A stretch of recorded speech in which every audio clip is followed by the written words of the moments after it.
be it his team with John Morrison, his alliance with Maryse, or any of the other ways he tries to gain advantages in the ring, the Miz has been consistent in getting heat from the fans. And with him being a WWE and reality superstar, he's had a crazy career. This is Wrestling Up and your 10 wild backstage stories about the Miz.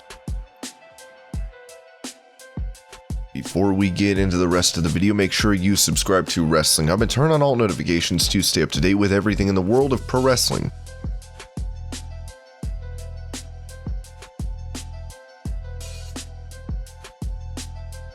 During the early days of the pandemic, Miz turned up to wrestle while ill. At a time when everyone was being more careful, this caused outrage backstage, and the Usos heard about it and got angry. As a result, Roman Reigns reacted by withdrawing himself from WrestleMania. Roman Reigns made the call himself. It was interesting because he was there and made the call. It had to do in some form with Miz being sick and the Usos not being happy about it. It's a weird story because if you followed it, he should have stayed home. Everyone's got a risk, but his risk was high. For a guy who already has enough money to live the rest of his life and take care of his kids, it was his decision, but that shouldn't have been put on him. I don't know who made the call, but it was an obvious call that wasn't made, so I don't know where in the WWE medical system it fell through, but it did.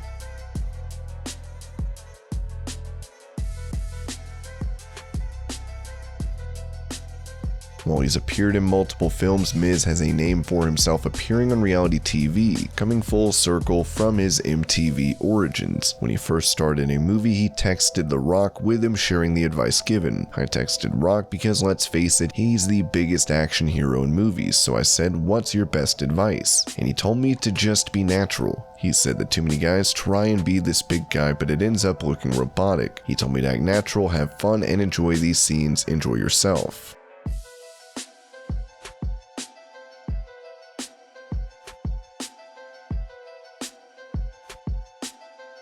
While Miz may seem like a jerk on TV, he's capable of nice gestures. After WrestleMania 28, there was an after party that Maryse and WWE writers were not invited to, so Miz did not attend and took the writers out and treated them to dinner.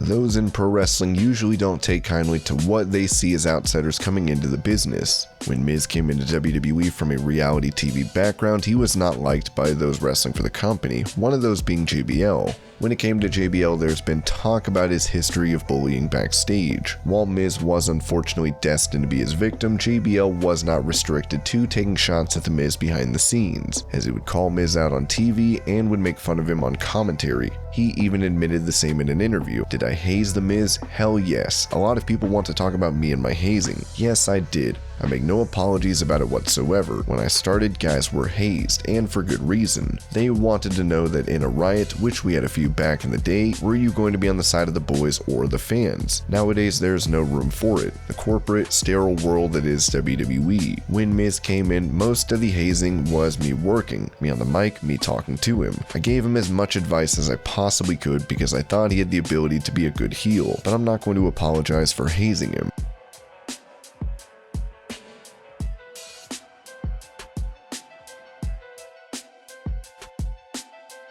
Miz and Maryse are known for being one of WWE's most highlighted couples with their reality show Miz and Mizs. They came together thanks to WWE's Diva Search in 06. As Maryse revealed the first time she saw Miz, he was a judge for the contest. In Marina del Rey, California, I walked in for my audition for the Diva Search and Mike was sitting there and he was one of the judges. I had this perfect speech that I learned in the plane on the way to Los Angeles from Montreal because I couldn't speak a word in English. She cuts this promo in French, she gets up in my face, I'm loving every second of it. This girl is it.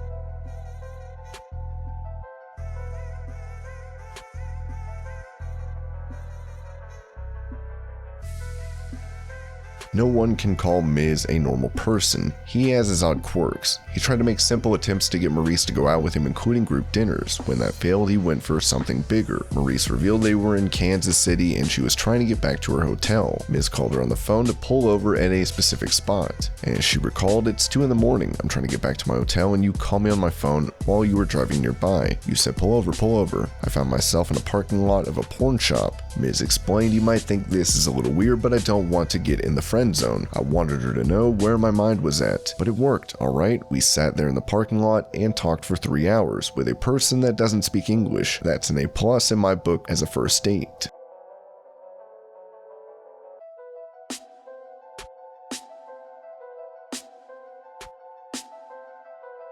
During his time in WWE, Alberto Del Rio became a world champion, with many feeling he had more to give before his last release in 2016. Talking about The Miz, Del Rio said he hated him. To be honest, I don't like most of the guys. I hate The Miz. This is not part of the show. I really dislike that guy. I've tried to punch him in the face several times, not in the ring. I mean outside the ring. He's like a little girl. He's always running away from me. There's a big difference between The Miz and I. I'm a real athlete. He's just a loud, stupid little kid. He's one of those guys who was probably bullied when he was in school, and that's the reason now that he's so loud and wants to get the attention from everybody. This came after Miz, in a match with R-Truth, failed to catch his former tag team partner properly. Truth fell and hurt himself, and Miz was shouted at by wrestlers backstage, including Triple H. Del Rio took it more personally.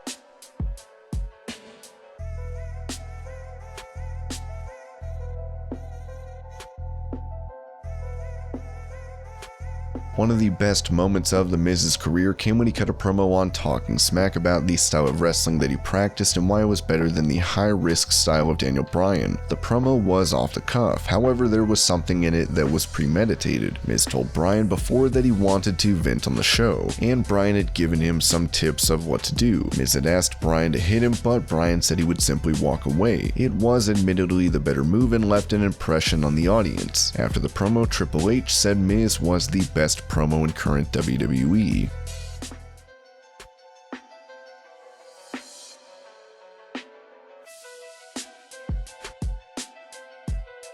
Miz appeared on WWE Backstage once talking about changing the culture, which was a shot at CM Punk, as Punk had said something similar when he debuted for the show. Punk ended up responding aggressively on Twitter and deleting the post later, saying, "Go suck a blood money covered in Saudi Arabia, you dork."